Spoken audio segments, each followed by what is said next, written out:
جشن رضا ہے، جشن رضا ہے، جشن رضا ہے، جشن رضا ہے، جشن رضا ہے۔ الحمدللہ رب العالمین والصلاة والسلام علی سید الانبیاء والمرسلین، اما بعد فاعوذ باللہ من الشیطان الرجیم، بسم اللہ الرحمن الرحیم۔ الصلاة والسلام علیک یا رسول اللہ وعلی آلک واصحابک یا حبیب اللہ، الصلاة والسلام علیک یا نبی اللہ وعلی آلک واصحابک یا نور اللہ۔ مدنی چینل کے ناظرین،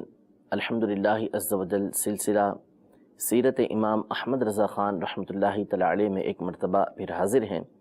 اس سلسلے میں امام اہل سنت مجدد دین و ملت اعلی حضرت الشاہ امام احمد رضا خان رحمۃ اللہ تعالی علیہ کی سیرت کے حوالے سے سننے کی ہم سعادت حاصل کر رہے ہیں۔ امام اہل سنت رحمۃ اللہ تعالی علیہ کثرت کے ساتھ مطالعہ کیا کرتے تھے۔ اگر مطالعے کی جہت کو دیکھا جائے تو اس میں امام اہل سنت رحمۃ اللہ تعالی علیہ کا تفاسیر کا بھی بڑا گہرا مطالعہ تھا۔ فتاوی رضویہ میں آپ نے مختلف تفاسیر کے حوالے سے مثلاً تفسیر طبری، تفسیر جامع البیان اور اسی طرح تفسیر کبیر، تفسیر روح البیان اور بڑی بڑی تفاسیر کے جو کئی جلدوں پر مشتمل ہیں، ان سے برجستہ امام اہل سنت نے حوالے نقل کیے ہیں کہ جس سے بالکل واضح ہوتا ہے کہ یہ تفاسیر گویا کہ امام اہل سنت کے بالکل سامنے ہوا کرتی تھی کہ پڑھ لیا اس کو آپ نے ایک مرتبہ تو آپ کے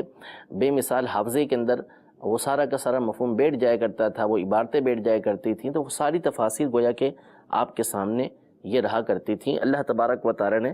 جو آپ کو ذہانت اور حافظہ عطا فرمایا تھا، اس کی وجہ سے ان تفسیروں پر بھی آپ کی بڑی گہری نظر تھی۔ تو امام اہل سنت رحمۃ اللہ تعالی علیہ نے تفسیر کے حوالے سے بھی اس امت کی بڑی خدمت کی ہے۔ جس طرح آپ نے ترجمہ کنز الایمان کر کے اہل سنت پر ایک احسان کیا کہ ایک زبردست ترجمہ آپ نے ہمیں دیا، اسی طرح اہل علم پر امام اہل سنت نے یہ بڑا احسان کیا کہ تفسیر کی بڑی بڑی کتابوں پر امام اہل سنت نے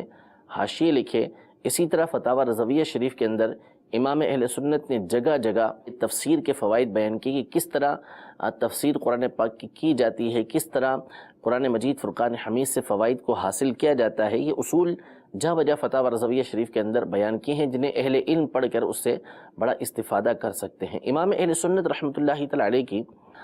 قرآن مجید فرقان حمید کی تفسیروں پر کس قدر نظر تھی کہ آپ نے ایک مرتبہ سورہ والضحیٰ، قرآن پاک کی بڑی مشہور صورت ہے اور نبی کریم صلی اللہ تعالیٰ علیہ وآلہ وسلم کی اس میں بڑی نعت ہے،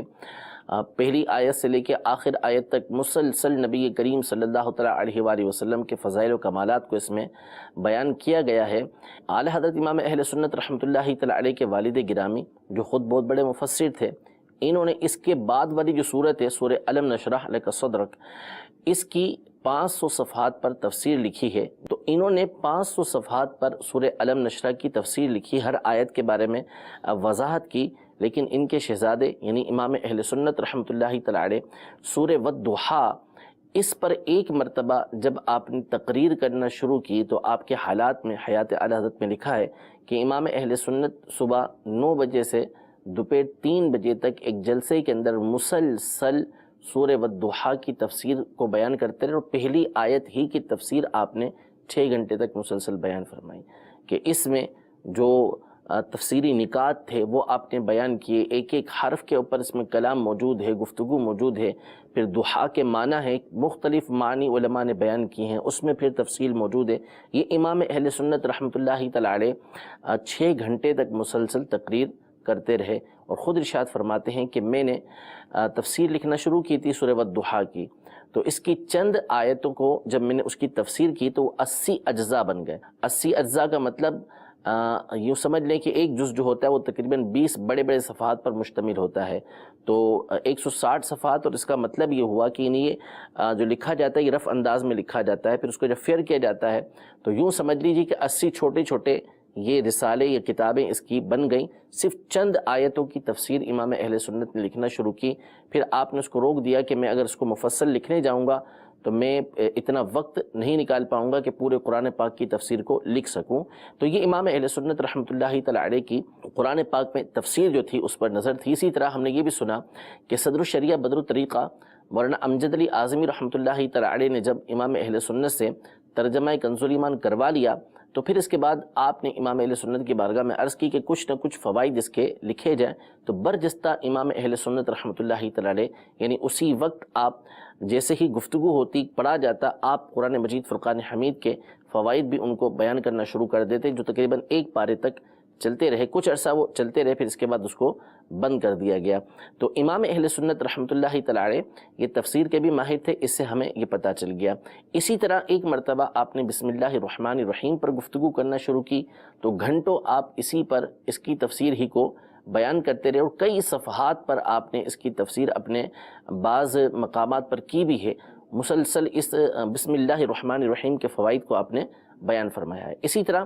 فتاوی رضویہ شریف کے اندر آپ کے بعض رسائل بالخصوص قرآن مجید فرقان حمید کی تفسیر کے حوالے سے موجود ہیں، جس میں آپ کا رسالہ الظلال الانقا کے نام سے ہے، جو فتاوی رضویہ کی 27ویں جلد کے اندر ہے، جس میں امام اہل سنت رحمۃ اللہ تعالی علیہ نے سیدنا صدیق اکبر رضی اللہ تعالی عنہ کی فضیلت کو بیان کیا ہے کہ اللہ تبارک و تعالی نے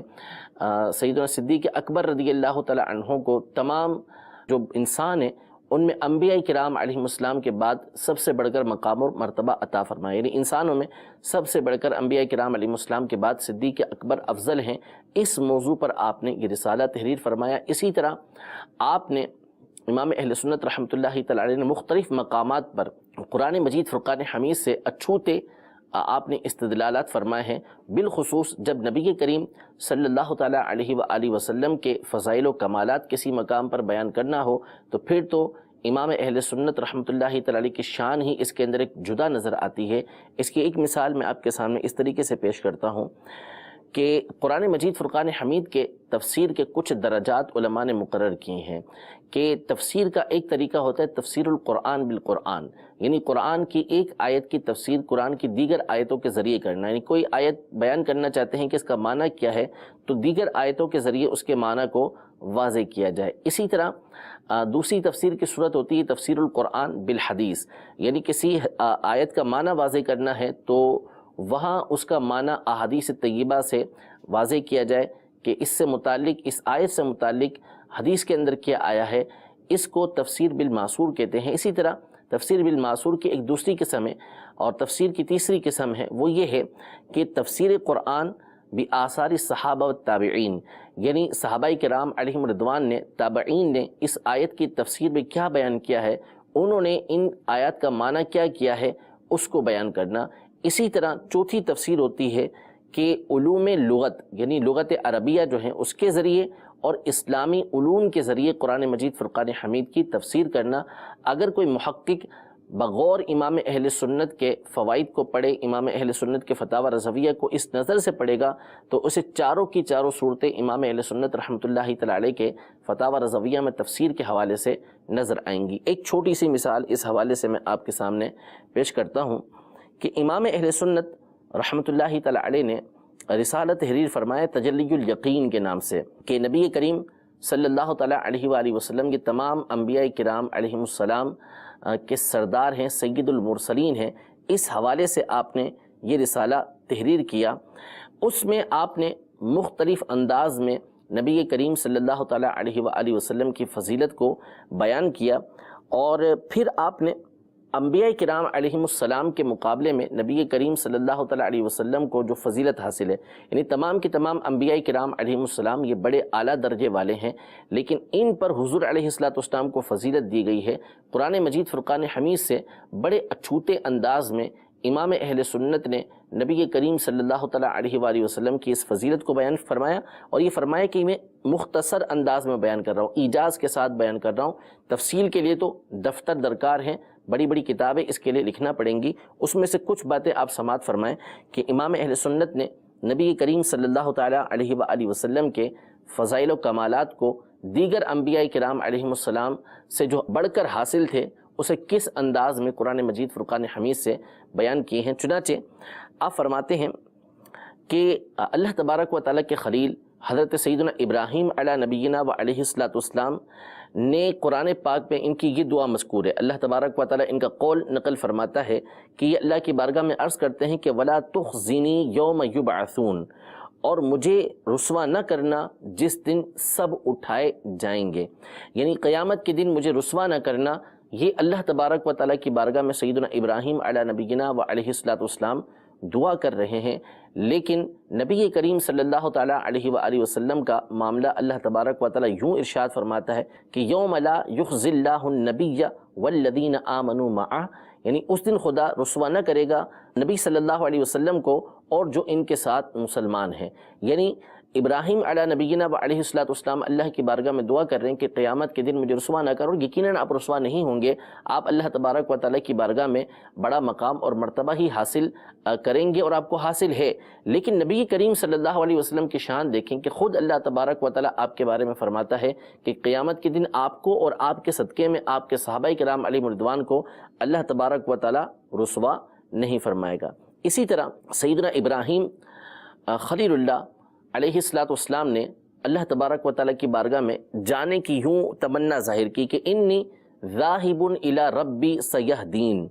کہ بے شک میں اپنے رب کی طرف جانے والا ہوں اور وہ مجھے راہ دے گا۔ یہاں پہ ابراہیم علی نبینا و علیہ السلام یہ اپنے رب کی طرف جانے کی بات کر رہے ہیں کہ میں اپنے رب کی طرف جانے والا ہوں، لیکن جب نبی کریم صلی اللہ تعالیٰ علیہ وآلہ وسلم کا بیان ہوتا ہے تو اللہ تبارک و تعالیٰ یوں ارشاد فرماتا ہے سبحان الذی اسریٰ بعبدہ، یعنی پاک ہے وہ ذات کے جو اپنے بندے کو لے گئی، یعنی خود اللہ تبارک و تعالیٰ لے گیا۔ ابراہیم علی نبینا و علیہ السلام خود جانے کی بات کرتے ہیں کہ اللہ تبارک و تعالیٰ کی رحمت کی طرف جاؤں گا، اللہ تبارک و تعالیٰ کی بارگاہ میں حاضر ہوں گا، لیکن نبی کریم صلی اللہ تعالیٰ علیہ وآلہ وسلم کا معاملہ ہی جدا کہ خود اللہ تبارک و تعالیٰ فرماتا ہے کہ اپنے حبیب صلی اللہ تعالیٰ علیہ وسلم کو وہ ذات لے گئی کہ جو ہر عیب سے پاک ہے۔ پھر مزید فرماتے ہیں اعلیٰ حضرت امام اہل سنت رحمۃ اللہ تعالیٰ علیہ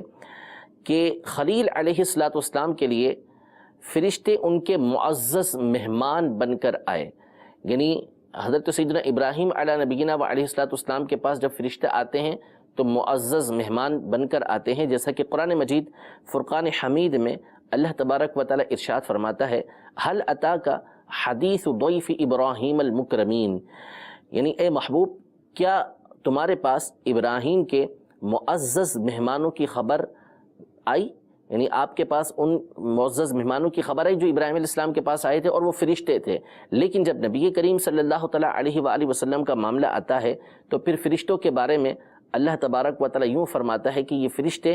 نبی کریم صلی اللہ تعالیٰ علیہ وآلہ وسلم کے لشکری بن کر آئے، جیسا کہ فرمایا وَأَيَّدَهُ بِجُنُودٍ لَمْ تَرَوْهَا،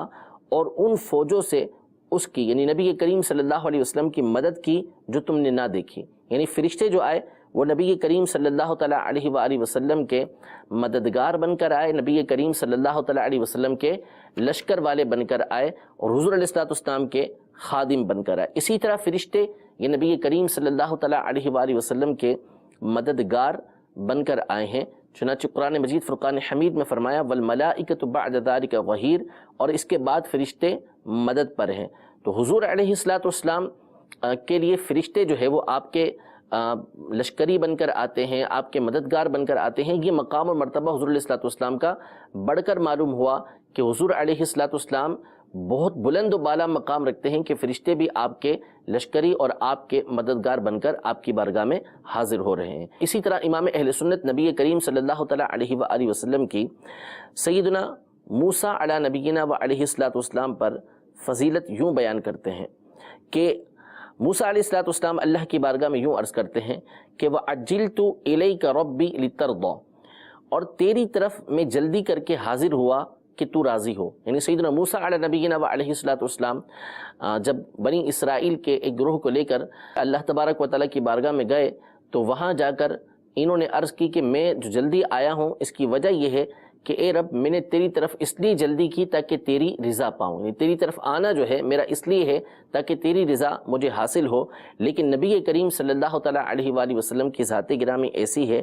کہ اللہ تبارک و تعالیٰ حضور علیہ الصلوۃ والسلام کے لیے فرماتا ہے کہ فَلَنُوَلِّيَنَّكَ قِبْلَةً تَرْضَاهَا،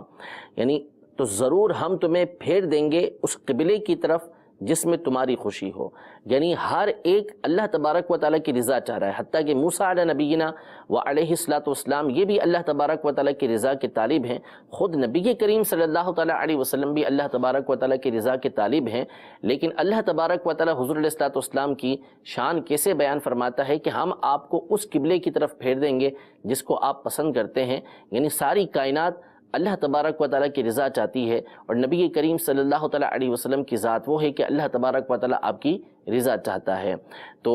قرآن پاک میں ایک مقام پہ یہ فرمایا فَلَنُوَلِّيَنَّكَ قِبْلَةً تَرْضَاهَا، کہ ہم ان قریب آپ کو اس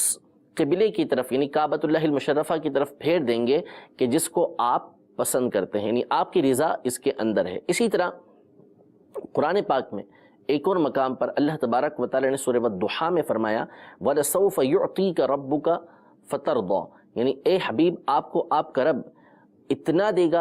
دے گا کہ آپ راضی ہو جائیں گے۔ نبی کریم صلی اللہ تعالیٰ علیہ وسلم کو راضی کرنے کا بیان ہے۔ حضرت موسیٰ علیہ الصلوۃ والسلام جو اللہ تبارک و تعالیٰ کے بڑے عظیم پیغمبر ہیں، بڑا مقام و مرتبہ ہے، یہ عمل کرتے ہیں، عرض کرتے ہیں کہ لِتَرْضَىٰ، اے رب تو راضی ہو جائے۔ لیکن اللہ تبارک و تعالیٰ اپنے حبیب صلی اللہ تعالیٰ علیہ وسلم کے لیے فرماتا ہے کہ ہم آپ کو دیں گے کہ آپ راضی ہو جائیں۔ تو اللہ تبارک و تعالیٰ نبی کریم صلی اللہ علیہ وسلم سے اس قدر محبت فرماتا ہے۔ امام اہل سنت رحمۃ اللہ تعالیٰ علیہ کا آپ اسلوب دیکھیں کہ کس طرح حضور علیہ الصلوۃ والسلام کی شان و عظمت کو آپ قرآن مجید فرقان حمید کے ذریعے بیان کر رہے ہیں کہ انبیاء کرام علیہم السلام کے لیے